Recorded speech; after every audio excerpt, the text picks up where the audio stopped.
Baru saja pulang setelah 2 tahun bekerja di kota, gadis ini langsung diusir oleh suaminya. Ternyata suaminya sekarang sudah mempunyai pacar baru.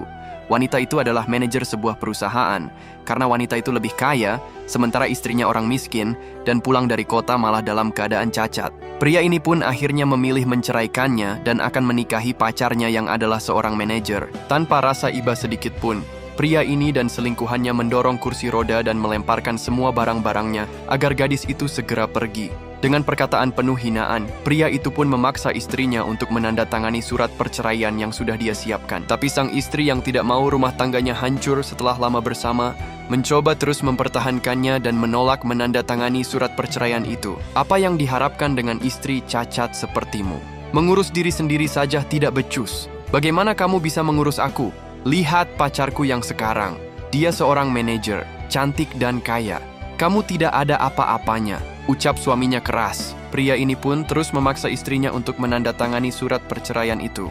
Bahkan jika dia tidak mau menandatanganinya, pria ini tetap akan mengusirnya dan tidak menganggapnya istri. Sambil bersedih dan penuh emosional, akhirnya istrinya pun mau menandatangani surat perceraian itu. Dia memberi pesan bahwa suatu saat kalian akan menyesal dengan semua ini. Setelah istrinya menandatangani surat perceraiannya, pria ini pun sangat senang. Dia menagih janji kepada selingkuhannya.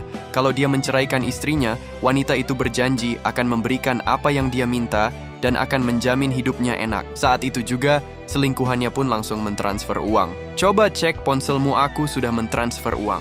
Kamu tenang aja, sebentar lagi aku akan menjalin kerja sama dengan perusahaan paling besar di kota ini, yaitu perusahaan Xian Group. Kita pasti akan untung besar dan banyak uang, ucapnya sombong. Mereka tidak tahu kalau bos dari perusahaan Xian Group adalah gadis cacat yang ada di depannya. Ternyata setelah 2 tahun mengadu nasib di kota, gadis itu sukses dan menjadi seorang bos. Dia hanya berpura-pura cacat. Awalnya dia hanya ingin memberi kejutan kepada suaminya, mengira kalau suaminya akan sedih, tapi ternyata malah sebaliknya. Mendengar perusahaannya disebut wanita itu, gadis ini pun bertanya, "Apa? Kamu mau menjalin kerja sama dengan Xian Group?" Mereka pun langsung menghinanya. "Kamu pasti baru mendengar nama seperti itu ya? Dasar norak," ucap suaminya. Wanita sombong itu pun menyahut, "Ya iyalah, orang miskin mana tahu tentang perusahaan sih," ucapnya sombong. "Kalian pasti akan menyesal dengan apa yang telah kalian lakukan," ucap gadis ini.